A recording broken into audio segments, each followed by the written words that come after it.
bisnis model Canvas. Nah, masuklah ke materi paling terakhir, yaitu growth hacking gitu. Artinya ketika teman-teman udah melakukan pengujian, oh softwarenya intinya udah siap nih dipakai karena hasil dari pengujian usernya udah valid. Analisis dari market udah oke, analisis bisnis model oke, tinggal eksekusi. Nah, salah satu cara mengeksekusinya atau marketing plan atau strategic implementation plan itu adalah salah satu metodenya adalah growth hacking gitu.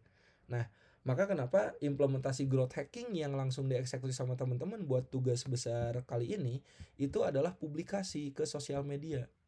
Jadi virality yang saya minta ke teman-teman untuk lakukan di RPL 2 itu tujuannya adalah untuk growth hacking tadi.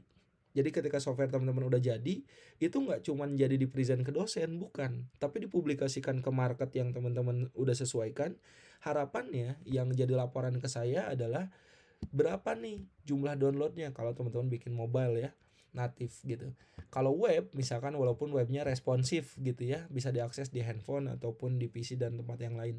Itu berapa kali aksesnya. Nah, goalnya tuh ini sebenarnya gitu. Nah, tapi secara teori ini nama keilmuannya adalah growth hacking.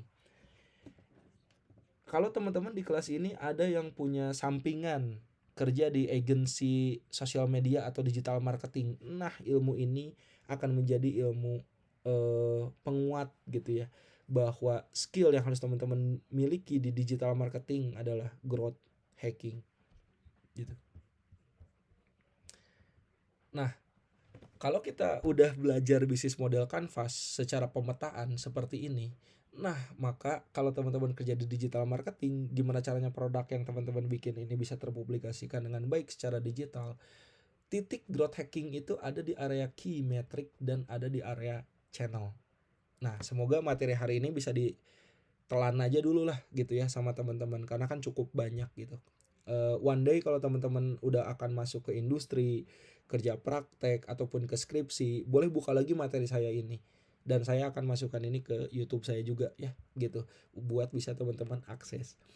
Kenapa? Karena sepenting itu materi ini di industri saat ini untuk keberlangsungan hajat hidup karirnya teman-teman. Jadi kalau teman-teman di kelas ini ada yang merasa, Pak, kayaknya saya nggak jago-jago banget ngoding nih Pak, gitu ya. Kayaknya saya nggak jago-jago banget ngedesain juga nih, gitu ya. Tapi saya bisalah ngepu apa main-main media sosial mah. Nah ini ilmunya gitu ya, growth hacking. Nah di sini nih, ini ilmunya. Jadi kalau kita buat produk digital ataupun produk apapun gitu ya, yang bukan digital pun, teman-teman harus paham ada funnel. Funnel itu adalah urutan gitu ya. Sebuah step by step dari awal sampai akhir ketika teman-teman punya produk itu eh apa eh agar produk tersebut bisa terus-menerus digunakan sama usernya, apalagi bisa sampai berbayar, itu ada funnelnya. Nah, ini adalah funnelnya.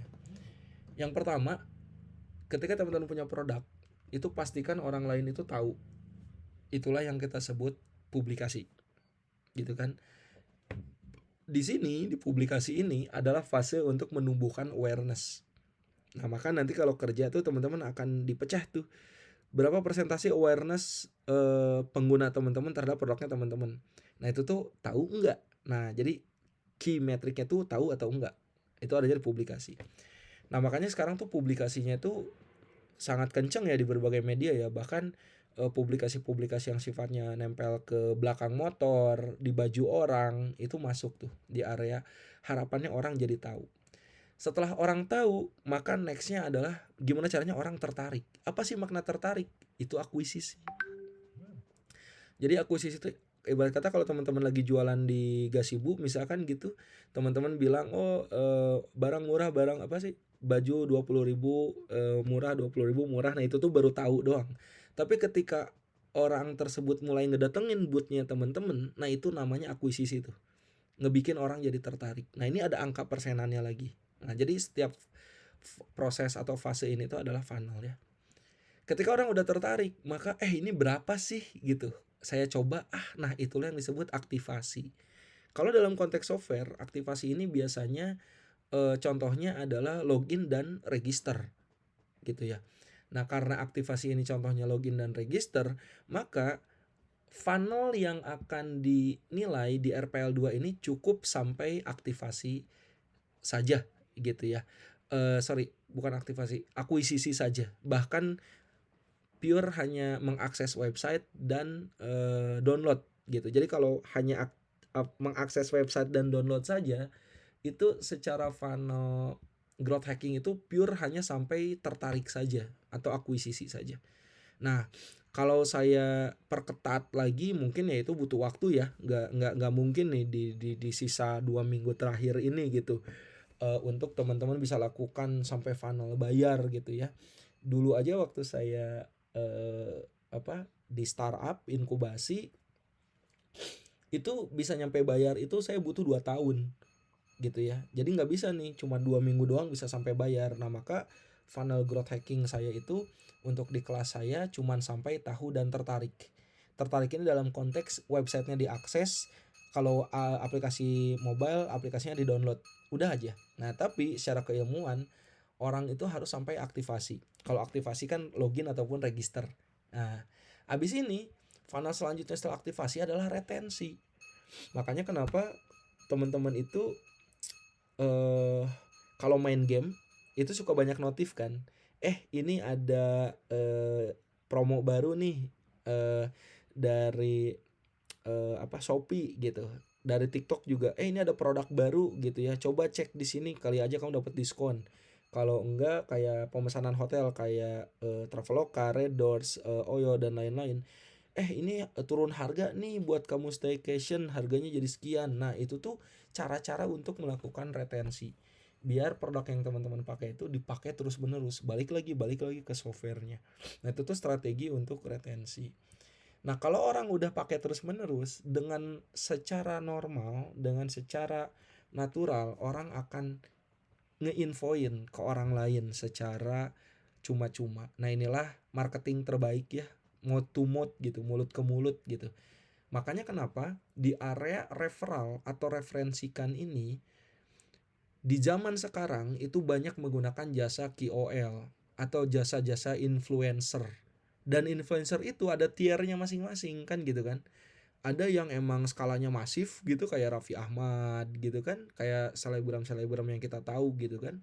Sampai areanya yang mikro, yang emang marketnya tuh 30.000 followers, 20.000 followers, 15.000 atau bahkan 1.000 sampai 5.000 followers. Ada influencer yang marketnya itu di 1.000 sampai 5.000 follower. Nah, menurut keilmuan digital marketing dan digital strategi yang saya sering pantau di sosial media, orang atau influencer dengan jumlah follower organik ya 1.000 sampai 5.000 itu lebih dipercaya gitu. Kenapa? Karena sangat dekat dengan penggunanya. Contoh kalau di kelas ini nih ada yang jadi influencer lah. Kemudian followersnya udah mencapai angka 50.000 ataupun 100.000. Nah, itu tuh akan lebih mudah dipercaya dibanding selebgram yang lebih tinggi gitu ya. Karena selebgram yang lebih tinggi itu merasa jarak sosialnya tuh terlalu jauh gitu. Tapi kalau dengan teman sendiri yang followersnya udah nyampe 100.000 ataupun 500.000 ataupun lebih rendah dari situ 50 sampai 100.000 gitu ya. Nah, itu akan lebih marketnya tuh lebih tepat sasaran gitu. Nah, makanya tuh di area referral di zaman sekarang itu udah mulai masuk ke penggunaan KOL dari influencer-influencer. Sampai pada akhirnya orang-orang mau untuk bayar untuk mendapatkan revenue gitu ya. Nah, ini adalah growth strategy, keilmuan dari growth hacking. Nah, jangan sampai nih ketika teman-teman jor-joran melakukan marketing gitu si produknya itu tidak fit atau masih jelek atau banyak error dan bug, sehingga yang akan terjadi adalah churn gitu ya. Jadi kebalikan dari retensi adalah churn rate. Churn rate itu kalau dianalogikan seperti ember bocor. Teman-teman masukin air ini adalah akuisisi pengguna, kemudian udah masuk jadi active user, produknya itu banyak error. Sehingga si user tuh nggak mau lagi, saya mau pakai produk itu karena banyak errornya atau tidak memuaskan. Nah, ini adalah churn user. Nah, jadi selain funnel-funnel ini yang harus menjadi dikuantifikasi menjadi angka gitu ya, maka harus ada juga angka terakhir namanya churn rate gitu. churn rate inilah yang nanti menjadi angka pembanding terbalik ya dari nilai-nilai positif yang ada di atas, maka ada nilai negatif namanya churn user gitu. Gimana caranya mengantisipasi churn user? Caranya adalah produknya secara agile terus-menerus diperbaharui, diperbaiki gitu. Nah, kurang lebih seperti itu ya. Jadi pengukuran retensi dan output dari metrik ya. Nah, nanti ketika teman-teman udah mulai masuk nih ke fase retensi gitu, di mana produknya digunakan secara terus-menerus, nanti akan ada perhitungan parameter yang sesuai dengan konteks produk. Nah, ada namanya daily active user, weekly active user, dan ada juga monthly active user gitu. Sehingga angka-angka inilah yang biasanya di-share ke investornya teman-teman gitu kan. Oh ini mah produknya emang dipakai transaksional setiap hari, maka pakainya angka DAU. Nah biasanya dipakainya di sosial media, aplikasi-aplikasi instant messaging kayak WhatsApp gitu kan. Nah kemudian weekly active user, misalkan contoh-contoh aplikasi olahraga gitu kan, kayak lari, kayak aplikasi nge-gym gitu. Nah itu tuh nggak cocok pakai daily active user, tapi cocoknya pakai weekly active user gitu. Ada juga aplikasi-aplikasi yang fungsinya sebagai bisnis, misalkan pembuatan jadwal gitu kan. Nah ini sebulan sekali misalkan gitu, atau pembayaran tertentu gitu yang emang rutin per bulan. Ini cocoknya retensinya pakai MAU. Nah ini contoh-contoh bagaimana intensitas penggunaannya di berbagai user ya, kayak Facebook, Gojek gitu. Funnel-funnelnya ini bisa di breakdown gitu. Sampai kalau di zaman yang sekarang tuh udah ada satu keilmuan untuk menentukan metrik sebuah produk, namanya adalah North Star Metric. Nah ini juga NSM ya, North Star Metric, sesuatu yang saya perkenalkan gitu ya ke teman-teman, semoga bisa menjadi catatan untuk bisa dipelajari lebih dalam gitu ya sama teman-teman. Jadi kalau kita tadi udah belajar bahwa metrik growth hacking itu panjang ya funnelnya gitu, dan bisa dibikin jadi beberapa metrik. Nah di keterbaruan keilmuan di beberapa tahun ke belakang ini ada satu metrik aja deh jadinya yang paling argen di antara semuanya yang kemudian harus kita kejar. Nah, nama keilmuannya adalah North Star Metric atau kita sebutnya NSM. Nah, inilah contoh NSM yang tadi gitu ya, kayak Spotify time spent listening, Facebook monthly active user gitu. Nah, ini contoh-contohnya. Message send dari si WhatsApp gitu kan, Slack daily active user, Airbnb booked night gitu, Amazon jumlah purchase per month. Nah ini tuh NSM. Jadi Facebook kan tuh kan fiturnya banyak banget tuh. Kalau kita mau nge-breakdown metriknya berdasarkan keilmuan growth hacking itu akan banyak. Apalagi kalau funnelnya emang dibikin sesuai dengan teori ya, minimal ada 5 funnel gitu kan. Belum churn rate-nya juga gitu. Tapi ada juga nih, udah deh kita mah yang penting fokus ke satu goal tujuan besar aja, yaitu North Star metricnya gitu. Nah inilah contoh dari North Star metric yang ada di produk-produk yang besar ya saat ini yang udah kita sering pakai. Nah ini semoga jadi referensi tambahan agar teman-teman mau pelajari juga yang namanya North Star metric, sebuah turunan keilmuan dari materi growth hacking.